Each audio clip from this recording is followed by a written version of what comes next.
तो अब जो हमारे पास आज का लेक्चर है वो क्या है, लेंथेनाइड एलिमेंट्स की केमिस्ट्री। अब लेंथेनाइड किसको कहा जा रहा है, क्या नहीं है, अब मैं इसकी बात करता हूं। Okay, yes, okay. ये देखिए, आज के इस लेक्चर में हमारे जो कंटेंट रहने वाले हैं वो क्या है, वो है सबसे पहले हम किसको डिस्कस करेंगे कि लेंथेनाइड्स होते क्या हैं। सबसे पहले किसको डिस्कस कर रहे हैं, लेंथेनाइड्स होते क्या हैं, इसको डिस्कस करेंगे। और उसके बाद हम किसको डिस्कस करेंगे कि लेंथेनाइड की क्या खास बात होती है, क्या उनके जनरल कैरेक्टरिस्टिक्स हैं। और फिर हम उनकी इलेक्ट्रॉनिक कॉन्फ़िगरेशन डिस्कस करेंगे, उसकी आयनाइजेशन एनर्जी, उनकी ऑक्सीडेशन स्टेट, मतलब कि किस ऑक्सीडेशन स्टेट में लेंथेनाइड्स जनरली स्टेबल होते हैं, किन ऑक्सीडेशन स्टेट में। जैसे हमने देखा कि एस ब्लॉक एलिमेंट में S1 वाले +1 में, एल्कलाइन अर्थ मेटल +2 में, और जो डी ब्लॉक एलिमेंट थे वो वेरिएबल ऑक्सीडेशन स्टेट शो किया करते थे। तो इसी तरीके से अब हम ये देखना चाहते हैं कि लेंथेनाइड्स किन ऑक्सीडेशन स्टेट में ज़्यादा स्टेबल है, और उसके बाद वो चलो जिस भी ऑक्सीडेशन स्टेट में स्टेबल है वो किस तरह की रिएक्शन करते होंगे, कैसी उनकी केमिकल प्रॉपर्टी होती होगी, कैसे वो केमिकल रिएक्टिव है या नहीं है, उनके बारे में डिस्कस करेंगे। और उसके बाद हम डिस्कस करेंगे बहुत बहुत बहुत इंपॉर्टेंट टॉपिक कि लेंथेनाइड का साइज अपने पीरियड के अंदर कैसे वेरी करता है। जैसे ही हम लेफ्ट राइट जाते हैं साइज में क्या फर्क पड़ता है, और इससे रिलेटेड एक टर्म आती है लेंथेनाइड कॉन्ट्रैक्शन, उसका जिक्र करेंगे। और बिल्कुल लास्ट में आते आते आज के इस लेक्चर में हम क्या बात पढ़ेंगे कि कलर क्या होता है लेंथेनाइड्स का, और कैसे उनका स्पेक्ट्रा आता है, स्पेक्ट्रल प्रॉपर्टी को भी हम स्टडी करने वाले हैं। तो इसी के साथ मैं इस लेक्चर को स्टार्ट करता हूं, और हमारा पहला टॉपिक जो है क्या होते हैं लेंथेनाइड्स, इनसे बात करता हूं। आप इस पीरियोडिक टेबल को ध्यान से देखिए, जब भी कभी भी लेंथेनाइड और एक्टेनाइड का जिक्र भी आ जाए, हमारे पास सबसे पहले माइंड में जो चीज आती है वो क्या, कि एक पीरियोडिक टेबल के अंदर जो नीचे दो रो दिखाई देती है, यही दोनों रो हमारे माइंड में आती है। अब पहली जो रो है, पहली रो के अंदर जो ये एलिमेंट है आप देख सकते हैं, जिनका लास्ट इलेक्ट्रॉन 4s सबशेल के ऑर्बिटल के अंदर जाता है। तो जो 4f के अंदर लास्ट इलेक्ट्रॉन अगर किसी का भरा जा रहा है, तो ऐसे जो एलिमेंट्स हैं उनको f ब्लॉक एलिमेंट, और नीचे वाली जो है जिनमें 5f के अंदर इलेक्ट्रॉन भरा जा रहा है, ये दोनों ही f ब्लॉक एलिमेंट्स है। और इन्हीं f ब्लॉक एलिमेंट में ये पहली सीरीज जो है, पहली सीरीज कौन सी पहली सीरीज, ये पहली सीरीज जिनका लास्ट इलेक्ट्रॉन किस में भरा जा रहा है, लास्ट इलेक्ट्रॉन भरा जा रहा है 4f सबशेल के अंदर। यस पूनम, वेरी गुड बेटा। जो 4f सीरीज के अंदर इलेक्ट्रॉन भरे जाएंगे, 4f ऑर्बिटल के अंदर इलेक्ट्रॉन भरे जाएंगे। अब हम इन इलेक्ट्रॉन का जिक्र कर रहे हैं। ओके, मतलब इन एलिमेंट्स को आज हम स्टडी करने वाले हैं, किनको, जो पहली सीरीज है इनको ही लेंथेनाइड सीरीज का नाम दिया गया है। अब थोड़ा सा ध्यान से देखिए, ये स्टार्ट किससे है। अब थोड़ा सा 1 मिनट, ये देखिए क्या होते हैं लेंथेनाइड्स। आप इन एलिमेंट्स को ध्यान से देखिए, जिसमें पहला मेरे पास एटॉमिक नंबर 57 मतलब लेंथेनम, और लास्ट ल्यूटेशियम। इन एलिमेंट को ध्यान से देखिए, अगर मैं यूं कहूं कि ये लेंथेनम, और आप पीरियोडिक टेबल को ध्यान से देखें तो ये कहीं ना कहीं डी के अंदर आपको देखने को मिलेगा। अब इसको डी को क्यों देखने को मिलेगा, क्योंकि इसका इलेक्ट्रॉन, जैसे मान लो माइंड में तो ये आता है ना कि ये अगर एफ ब्लॉक है तो इसका पहला जो एलिमेंट है ये शायद F1 होगा। बिल्कुल नहीं है, ये हम कॉन्फ़िगरेशन में डिटेल से पढ़ने वाले हैं। इन एलिमेंट को एक तो इस बेस पे याद ही मत कर लियो कि ये F1 F2 F3, ऐसे तो बिल्कुल याद नहीं करना। क्यों नहीं करना, अब ये क्या खास बात है इसकी, खास बात इसकी ये है कि जो पहला एलिमेंट है जो इलेक्ट्रॉन भरे जाते हैं, वो इसका पहला लास्ट इलेक्ट्रॉन 5d के अंदर है भाई, 5d के अंदर है। इसका मतलब ये तो d1 वाली सीरीज के अंदर है। D1 का मतलब क्या हुआ, थर्ड ग्रुप हुआ ना, तो ये तो थर्ड ग्रुप का एलिमेंट है भैया। तो इसके जस्ट आफ्टर वाला जो है कि इसका मतलब क्या ये D2 का है, बिल्कुल नहीं है। 5d के बाद ये वाला इलेक्ट्रॉन जब सीरियम में आप फिलअप करते हो तो 5d में जाने की बजाय वो 4f में जाता है, और वो दोनों इलेक्ट्रॉन किस में चले जाते हैं, 4f2 में। ये बात हम किस में देखेंगे, जब कॉन्फ़िगरेशन पढ़ेंगे वहां डिटेल से देखेंगे। अभी बस आप एक बार मैं जो बात कह रहा हूं उस पर फोकस कीजिए कि आप इस चीज को ऐसे याद मत कीजिए कि पहला F1, दूसरा F2, तीसरा F3, बिल्कुल मत कीजिए, क्योंकि ये पहला 4F0 है, F0 है और दूसरा F2 है। तो एक तो ये सीक्वेंस आप बिल्कुल याद मत कीजिए। क्यों ना कीजिए, आपको ये बात कॉन्फ़िगरेशन के केस में बड़ा डिटेल से समझा दूंगा। ओके, तो पहली बात तो ये ध्यान में रखनी है। और इसको सारों को क्यों लैंथेनाइड्स कहा जा रहा है, जबकि लैंथेनम तो पहला एलिमेंट हुआ ना।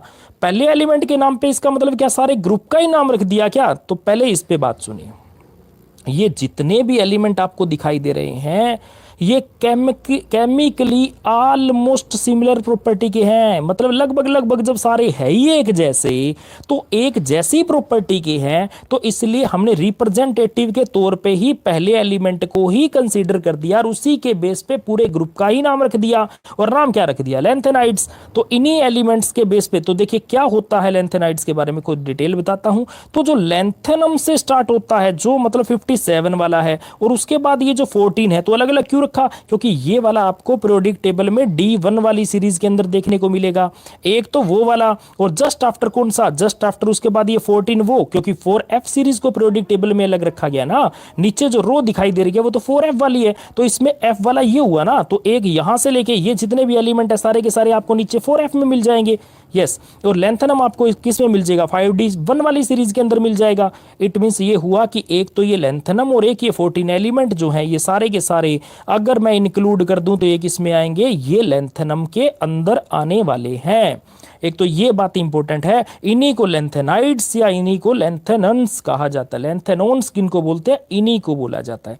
अब इंपॉर्टेंट बात और देखिए, 58 से लेके 71 एलिमेंट, जो 58 से लेके 51 एटॉमिक नंबर तक के एलिमेंट तो आपको पीरियोडिक टेबल के अंदर नीचे जो 4F सीरीज दे रखी है वहां मिलेंगे। पहला ये जो लैंथेनम है, ये 5D के अंदर जो पहला एलिमेंट है 57 वाला, ये वहां मिल जाएगा। इसका मतलब अगर D वाली सीरीज अगर हम देखें तो वहां तो 57 के बाद जस्ट आफ्टर कौन होगा? जस्ट आफ्टर 72 होगा ना, क्योंकि बीच के जितने भी 14 है वो तो आपने पीरियोडिक टेबल में नीचे निकाल रखे हैं।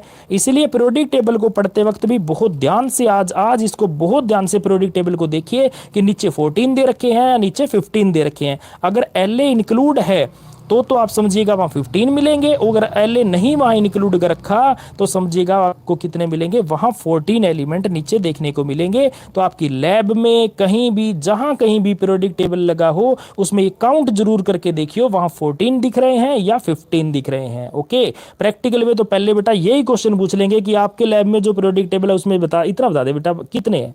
इसका मतलब आपका कितना ध्यान है इस चीज को पता लगाने के लिए ऐसे क्वेश्चन जनरल तौर पर पूछ लिए जाते हैं। अब मैं बात करता हूं, इनको लैंथेनाइड सबसे पहले कहा किसने? तो भैया ये जो लैंथेनाइड टर्म दी थी ये विक्टर गोल्डस्मिथ ने दी थी 1925 के अंदर। उन्होंने ही इनको क्या कहा? लैंथेनाइड्स बोला था। ओके, ये तो हुई जनरल इंट्रोडक्शन किसकी? लैंथेनाइड्स के बारे में। तो इस सारे से एक बात तो समझिए ना कि ये सारे F ब्लॉक एलिमेंट्स हैं। कौन से वाले? F4F वाले एलिमेंट जितने भी हैं उनको हमने लैंथेनाइड का नाम दे रखा है। और वैसे इनको कहा जाता है इनर ट्रांजिशन एलिमेंट्स।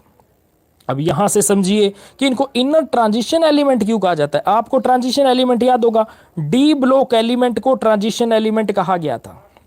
अब मैं इस पे आपको एक और बात बताता हूं ट्रांजिशन एलिमेंट पे। देखो कहीं तो ये लिखा हुआ है ट्रांजिशन का मतलब है property in between the S and P, मतलब जिनमें S और P वाली जो मिक्स प्रॉपर्टी हो उनको क्या कहा जाए? ट्रांजिशन। ओके, तो ये D वाले इनके बीच में रखे गए हैं, D वाले, इसलिए D वालों को क्या बोला गया? ट्रांजिशन। और एक ये भी बात कही जाती है कि जिनमें DD ट्रांजिशन होती है, पर ट्रांजिशन वर्ड DD ट्रांजिशन के लिए अकेला यूज नहीं किया जा सकता। क्यों नहीं किया जा सकता? देखो ट्रांजिशन तो भैया DD भी होती है, ट्रांजिशन तो FF भी होती है। मतलब एक इलेक्ट्रॉन एक ऑर्बिटल से दूसरे ऑर्बिटल में जंप कर रहा है, that is called as transition. तो अकेला DD ट्रांजिशन के लिए थोड़ी ना ट्रांजिशन वर्ड यूज किया जा सकता था। तो ये ट्रांजिशन वर्ड यूज किया गया था क्योंकि property of the element in between रहेगी किसके? S और P के बीच में। ओके, अब अच्छा, और इनकी बात करें जो मान लीजिए इसका मतलब क्या हुआ? S और P के बीच में जो कौन पीरियोडिक टेबल में प्लेस है? D है ना। और आज F वाले कहाँ हैं? F वाले होने तो यहां चाहिए थे ना, जो D1 से शुरू हुए और D2 के बीच में प्लेस कर रखे हैं आपने, तो ये सारे के सारे कौन है, ये F ब्लॉक वाले हैं। तो F ब्लॉक एलिमेंट को आप क्या कंसिडर कीजिए, जो D के बीच में रहने वाले हैं। तो D वालों को जब आपने ट्रांजिशन कह दिया तो ये क्या हुए, ट्रांजिशन के भी अंदर हो गए ना, so called as the inner transition elements. Okay, अच्छा इसी से रिलेटेड मैं कुछ और भी बात, ये सारे के सारे क्वेश्चन पूछ लिए जाएंगे भाई, मैं पहले कह रहा हूं एक नंबर में क्वेश्चन आ जाएगा कि lanthanides are generally called as the inner transition element by. ऐसे ही आपसे कुछ क्वेश्चन पूछ लिया जाएगा कि lanthanides are generally called as the rare elements, बताइए क्यों भाई रेयर अर्थ एलिमेंट्स कहा जाता है। अब देखिए इस रेयर अर्थ एलिमेंट से रिलेटेड भी मैं आपको बात बताता हूं, बहुत ध्यान से सुनिएगा बेटा। दो टर्म इसके अंदर यूज की गई है, एक रेयर और एक अर्थ। मैं पहले अर्थ से रिलेटेड बात करता हूं। वैसे तो यूं कह दिया जाएगा कि जो अर्थ में मिले वो अर्थ, तो बेटा अर्थ में तो सारे ही एलिमेंट मिल रहे हैं, और कौन सा हवा से हमने कोई पकड़ लिया, इसलिए ये टर्म अर्थ के लिए ये तो भूल जाओ। अब आप एक बार ये सोचिए कि ये क्यों अर्थ नाम दिया, क्योंकि ये जनरली ऑक्साइड फॉर्म में प्रेजेंट है। कहते सर ऑक्साइड फॉर्म में है तो आपने अर्थ क्यों कहा, क्योंकि भैया ऑक्साइड को ही पहले अर्थ कहा जाया करता था, एंशिएंट नाम ही ऑक्साइड का अर्थ है, इसलिए इनको क्या कहा गया, अर्थ। ये तो हुई अर्थ से रिलेटेड बात। अब रेयर क्यों कहा जाता है, सबके माइंड में बात आती है सर ये बहुत कम अमाउंट में मिलते होंगे ना, रेयर होते होंगे, पाए नहीं जाते होंगे।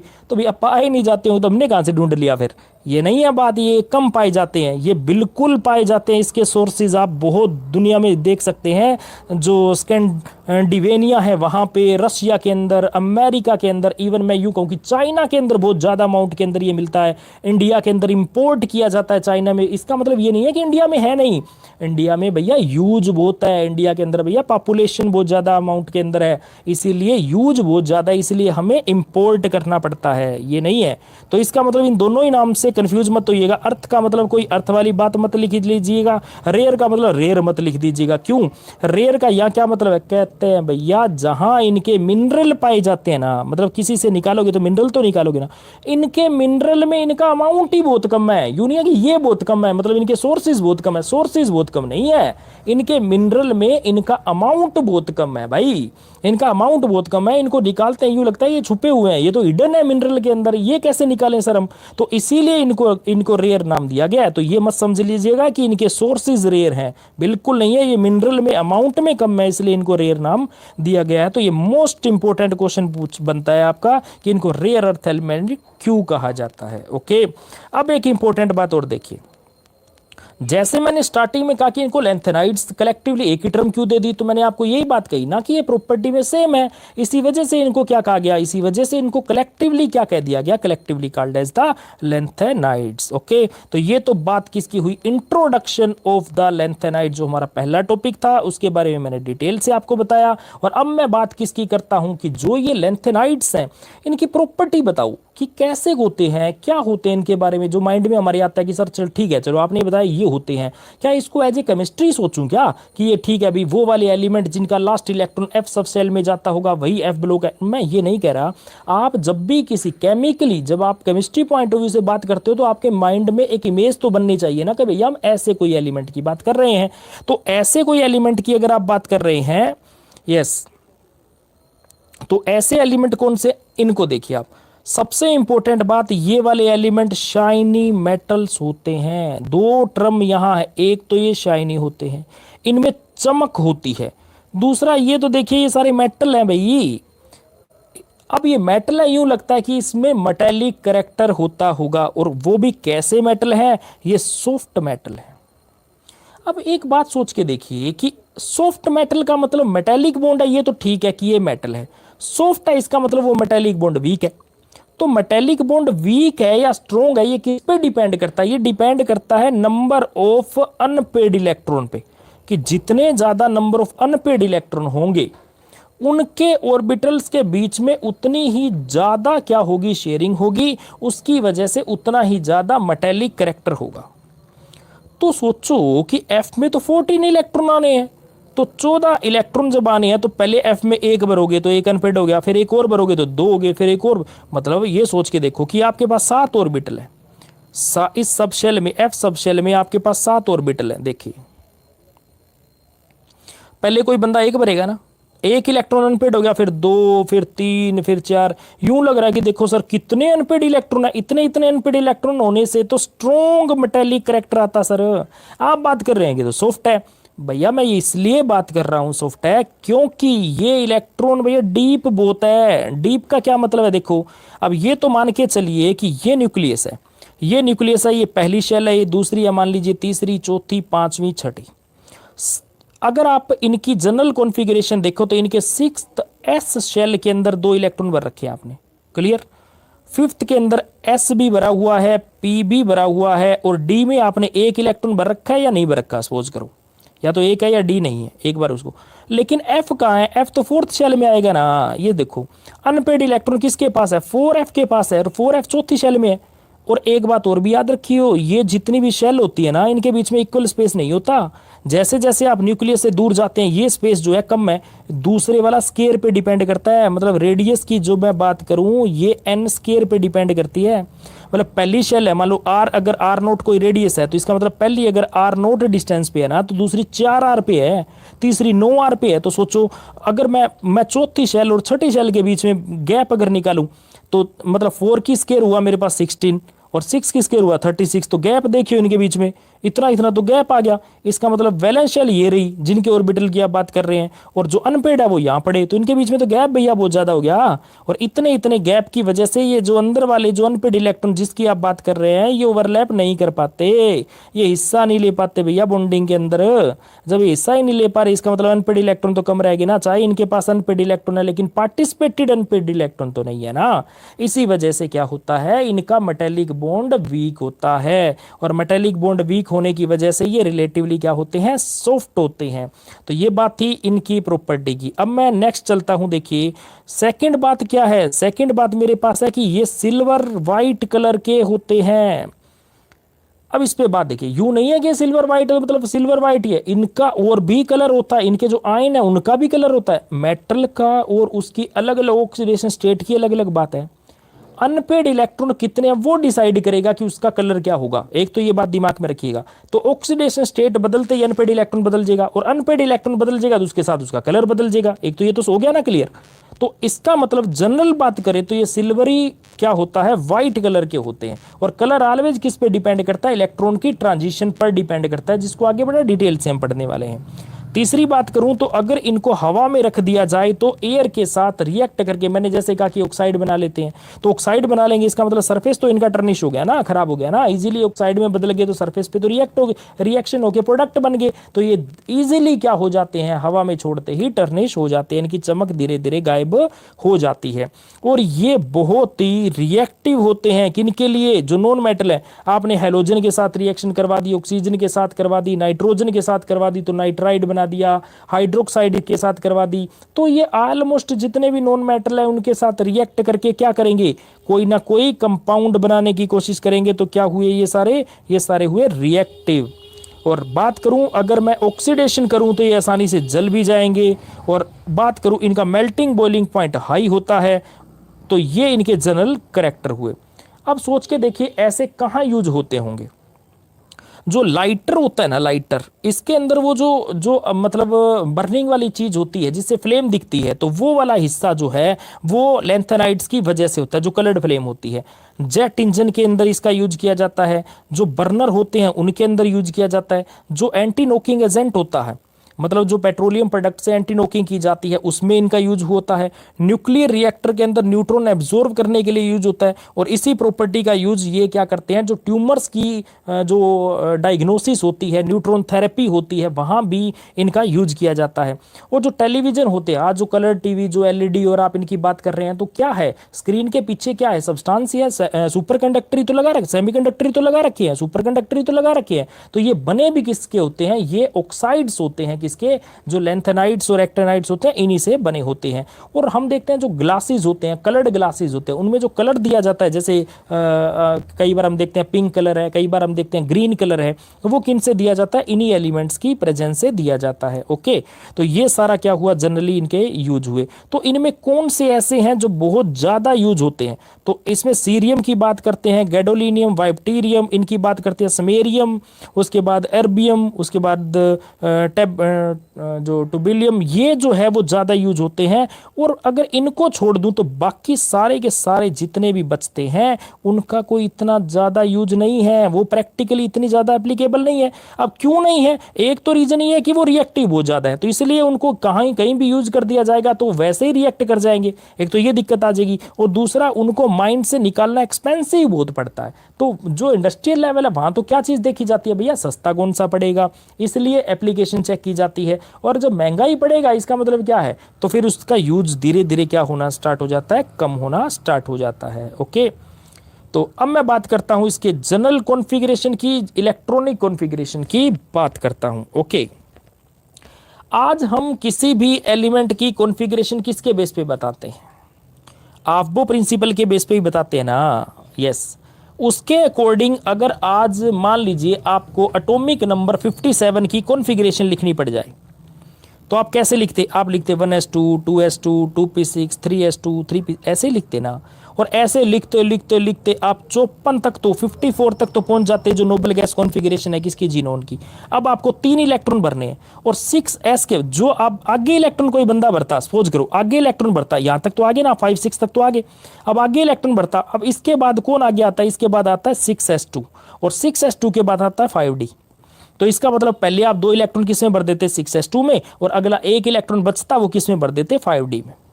तो इसका मतलब लेंथेनम का तो लास्ट इलेक्ट्रॉन किस में आ गया, 5d के अंदर। यस, अब मान लो एटॉमिक नंबर क्या आ गया, 58 हो गया। 57 की बजाय 57 की बजाय एटॉमिक नंबर आ गया 58।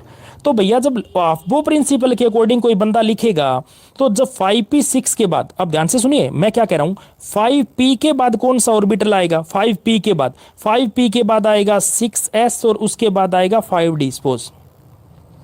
तो यहां तक मान लीजिए किसी ने फिलअप कर दिया तो उसके बाद 2 इलेक्ट्रॉन तो वो इसमें भरेगा, मान लीजिए इसमें भर दिया। अब 1 इलेक्ट्रॉन बचा है तो वो किसमें भरेगा, इसमें भर देगा ना। यस, ये तो हुआ 57 की बात। अगर मान लो 58 भरना होता, यहां तक 54 और 2 56 और दूसरा इलेक्ट्रॉन यहां भरता ना। यस, तो ये तो D2 हो गया।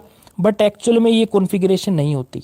अब क्यों नहीं होती, अगर इसकी बात करूं, ये बहुत ही इंपॉर्टेंट क्वेश्चन है, ध्यान से सुनिएगा बेटा क्या बात बोल रहा हूं। यस, ये देखो, तो अगर एक्सपेक्टेड कॉन्फ़िगरेशन जो होनी होती वो क्या होती, जस्ट आफ्टर वाले पे क्या होता, ये देखिए ये तो हुई ना। यस, देखो जीनोन के पास ये हुई, तो इसके पास 6s2, 5d1 और 4f इसका खाली है। तो मैंने ये बात पहले बोली थी कि पहला एलिमेंट 4f1 मत समझ लीजिए, 4f0 है।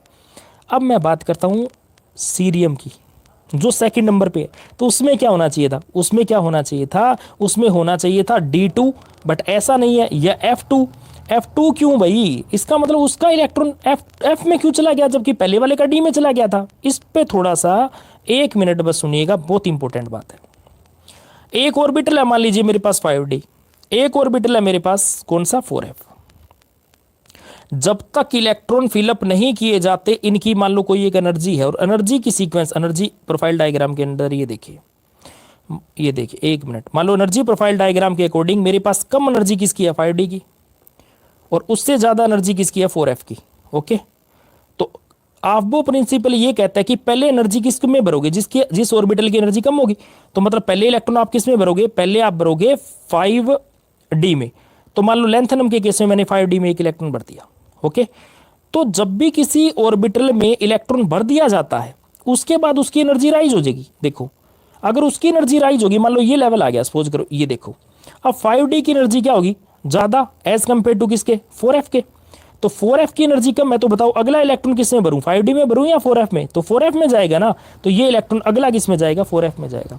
इसीलिए सीरियम के केस में जो इलेक्ट्रॉन भरे गए हैं 4f में है, ना कि किस में है, ना कि 5d में 2 भरे हैं। ये बात याद रखियो, यही बस इसकी सबसे इंपॉर्टेंट बात थी। यस, तो इनकी जनरल कॉन्फ़िगरेशन क्या होती है, देखो, या तो इनके D में 1 इलेक्ट्रॉन है, जैसे लेंथेनाइड के केस में हमने देखा, बीच में भी जब आप गैडोलिनियम के केस में देखोगे वहां भी आपको 1 मिलेगा। तो या तो इनके D में 1 भरा जाता है, और या अगले देखेंगे तो उनमें D में 1 है नहीं, वो वाला इलेक्ट्रॉन भी जंप करके कहां चला जाता है, वो चला जाता है 4f के अंदर, क्योंकि उसकी एनर्जी क्या हो जाती है, कम हो जाती है फिर बाद में भरने के बाद। तो इसका मतलब या तो इनके D में कोई इलेक्ट्रॉन है नहीं, है तो 1 है, 6s में तो रहेगा, वो तो छोड़ दो। अब इलेक्ट्रॉन तो भरना था 4f में, जब तो आपने 5d में 1 भर दिया तब तो 4f खाली है। लेकिन जब आपने 5D में नहीं भरा तो एक वो डी वाला इलेक्ट्रॉन एक एफ में भरना था, वो था ही, तो इसका मतलब जस्ट अगला कौन आ गया, सीरियम हो गया ना। तो सीरियम के पास क्या आ गया, सीधा 4f2 आ गया। यस, फिर आगे वाले के पास 3 4 5 6 7, फिर 7 जैसे ही पूरा हो जाएगा मतलब F7 आ जाएगा तो अगला इलेक्ट्रॉन भरेगा, तो F वाला हाफ फील्ड हो गया।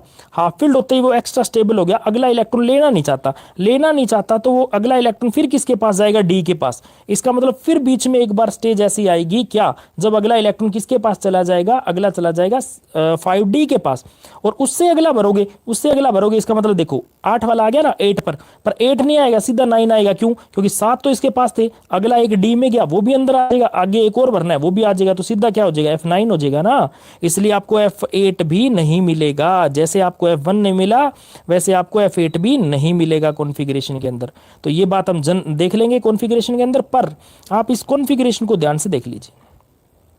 ये एक नंबर में तो क्वेश्चन CDLU ने सीधा पूछ लिया था भाई, MDU ने एक बार ये पूछ रखा है कि जनरल कॉन्फ़िगरेशन बता दो बस आप, तो जनरल कॉन्फ़िगरेशन आप जरूर याद कर लियो इसकी। ओके, तो नेक्स्ट मैं बात करता हूं इनके कॉन्फ़िगरेशन की, ध्यान से देखिएगा। जैसे मैं लेंथेनम की बात करता हूं, एटॉमिक नंबर 57 को जैसे अभी भी बात की कि आपके पास जीनोन है 54, तो उसके पास हो गया 2 इलेक्ट्रॉन S के पास चले गए और 1 इलेक्ट्रॉन किसके पास चला गया, D के पास। तो ये क्या हुआ कॉन्फ़िगरेशन इसकी, क्लियर।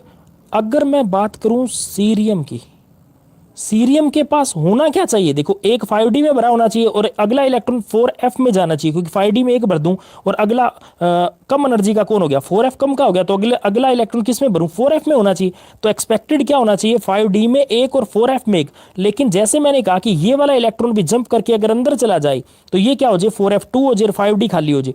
तो कॉन्फ़िगरेशन ध्यान से देखिए इसकी क्या है, सीधी 4f2 है, 5D 0 है, 4f2 एंड 5D 0 है। ये बात दिमाग में रखिएगा मेरी, कि पहला देखिए 4f 0 है, सीधा दूसरा 4f2 है, कभी 0 के बाद भाई ठीक है, अभी अब ये ध्यान दिया नहीं, सीधा याद यूं कर दिया कि सर पहला 4f1 4f2 4f3, तो पहला ही गलत हो गया, सीधा पहला 4f0 है, दूसरा 4f2 है, ना कि 4f1 है। इसलिए इनको फोकस रखिएगा। 2 के बाद देखो ये फिर चलते रहेंगे, F में एक और फिर एक और, ऐसे सीक्वेंस वाइज बढ़ते चलिए आप। देखिए नेक्स्ट जब 7 पे आ जाएगा, 7 क्योंकि आप फील्ड हो गया और अगला इलेक्ट्रॉन अब आपको किसको, मान लो 8th इलेक्ट्रॉन आपको भरना है, तो F में नहीं आया क्योंकि F तो क्या हो गया, हाफ फील्ड हो गया ना, तो अगला इलेक्ट्रॉन फिर किस में आ गया, 5D में चला गया। अच्छा 5D में आ गया तो अगला इलेक्ट्रॉन क्या होना चाहिए, F के बाद F में भरना है, F में 7 थे तो 8 होने चाहिए, 8 नहीं हुआ, एक ये वाला और अंदर आ गया, सीधे कितने हो गए 9। इसलिए 9 है, 4f9 है, 4f8 भी आपके पास यहाँ अवेलेबल नहीं है। तो इसलिए इन कॉन्फ़िगरेशन को बहुत बहुत बहुत ध्यान से देख लीजिएगा। पहली तो 2 कॉन्फ़िगरेशन इंपॉर्टेंट होगी, यस, क्योंकि यहां डाउट क्रिएट होगा। एक बीच में देखो 4f7 वाली जो कॉन्फ़िगरेशन है, 9 वाली जो कॉन्फ़िगरेशन है, यहां डाउट देखो, ये रहा यूरोपियम और गैडोलिनियम के पास आके देखो, यहां आपको मिलेगा। तो एक लास्ट में आते आते देखो, क्योंकि 4f14 हो जाएगा तो अगला इलेक्ट्रॉन किस में जाएगा, डी में जाएगा, वहां भी चला जाएगा। तो एक जो आपके पास वाइटर्बियम और जो लुटीशियम है उसमें भी आपको कॉन्फ़िगरेशन एग्जाम में पूछी जाती है। तो पहली 2, बीच की 2 और लास्ट की 2 कॉन्फ़िगरेशन तो जरूर जरूर जरूर याद करके लेके जाइएगा। एक बार तो क्वेश्चन सीधा MDU ने पूछा था कि एक कॉन्फ़िगरेशन दे रखी थी और पूछा था कि ये किस एलिमेंट की कॉन्फ़िगरेशन है, उसका नाम बता दो। इसलिए जरूरी, और वो भी उन्होंने क्या उठाया था, GD को ही उठाया था, उन्होंने गैडोलिनियम को ही उठा रखा था, क्लियर। तो इसलिए आप इन कॉन्फ़िगरेशन को बहुत ही ध्यान से पढ़िएगा, क्लियर। अब मैं चलता हूं नेक्स्ट टॉपिक पे, वो है आयोनाइजेशन एनर्जी। अब देखिए पूरे जो F ब्लॉक एलिमेंट वाले जो इलेक्ट्रॉन है, आप ध्यान से देखिए कि इलेक्ट्रॉन निकालना है। जब आपने आयोनाइजेशन एनर्जी क्या होती है, किसी भी गैसियस स्टेट पर आइसोलेटेड एटम को जितनी एनर्जी आप दो ताकि वो अपना सबसे लूजली बाउंड जो इलेक्ट्रॉन है वो छोड़ सके, that energy is called as the ionisation energy. It means the minimum energy required to remove an outer most loosely bound electron. 2 बात ध्यान रखिएगा, सबसे आउटर मोस्ट पहले निकलेगा, जो सबसे लूजली बाउंड होगा वो। और इंपॉर्टेंट बात किससे, of an isolated gaseous atom, atom अकेला भी होना चाहिए, गैसियस स्टेट में भी होना चाहिए। तो जितनी एनर्जी उसको देनी पड़े, that energy is the ionisation energy. तो इनका लास्ट इलेक्ट्रॉन 6s में है, बहुत दूर हुआ ना न्यूक्लियस से, तो 6s के इलेक्ट्रॉन को निकाल पाना इसका मतलब इतना कोई मुश्किल काम नहीं है। इसीलिए इनकी आयोनाइजेशन एनर्जी आपको क्या मिलेगी, कम ही मिलेगी, ठीक है। और उसमें भी 2 इलेक्ट्रॉन निकालने आपने, तो लगभग ये किस जैसा हो गया, ये तो वो हो गया ना फिर, जैसे एल्कलाइन अर्थ मेटल होगी वैसा हो गया, जैसे उसमें भी तो लास्ट के एस के 2 इलेक्ट्रॉन आप निकाल रहे हो, ये तो उनसे भी कम हो जाना चाहिए, क्योंकि देखो ये दूर बहुत है, न्यूक्लियस से दूर बहुत है, आयनाइजेशन एनर्जी इनकी कम है, इसलिए जनरली क्या माना जाता है, इनकी आयनाइजेशन एनर्जी क्या होती है, कम होती है। ठीक है। और कम में भी कितनी, इनकी पहली आयनाइजेशन एनर्जी का ऑर्डर है लगभग 560 किलो जूल पर मोल, और दूसरा है 1150 किलो जूल पर मोल। और जैसे जैसे आप लेफ्ट टू राइट जाओगे, इसमें आगे बढ़ोगे, एटॉमिक नंबर बढ़ेगा, तो इसकी आयनाइजेशन एनर्जी जो है थोड़ी राइज होती है, बट नॉट रेगुलर। आप इसको डायग्राम में देख सकते हैं। तो पहली आयनाइजेशन एनर्जी, दूसरी आयनाइजेशन एनर्जी, इनमें नहीं है दिक्कत, तीसरी में ज्यादा फ्लक्चुएशन है, चौथी में ज्यादा, चौथी तो है ही बहुत आई, देखो चौथी तो है ही 5000 के करीब, मतलब चौथा इलेक्ट्रॉन निकालना तो भैया एक बार भूल जाओ।